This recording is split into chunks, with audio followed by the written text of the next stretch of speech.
ایجاد یک نیروی هوایی مستقل و قدرتمند توسط امارت اسلامی.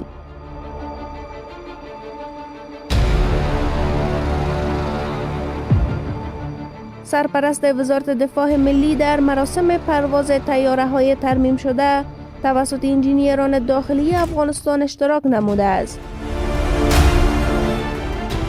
یک بال طیاره نوع وای 12 برای اولین بار پس از سقوط نظام جمهوریت توسط انجینیران تکنیکی و مسلکی قوای هوایی ترمیم گردیده بود.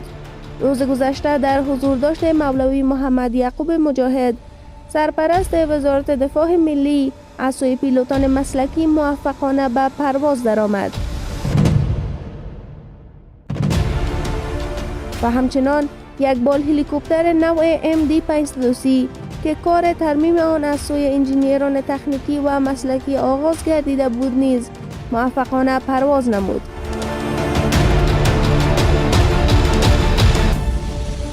ملا محمد یعقوب مجاهد، سرپرست وزارت دفاع میگوید که آنان تلاش دارند تا یک نیروی هوایی مستقل در کشور بسازند که به کمک هیچ کشوری نیاز نداشته باشد. مجاهد روز گذشته در نشستی با کارمندان فرودگاه گفته است که نیروی هوایی ایجاد خواهند کرد که به کمک‌های کشورهای بیرونی و ویژه آمریکا، هند و پاکستان نیاز نخواهند داشت.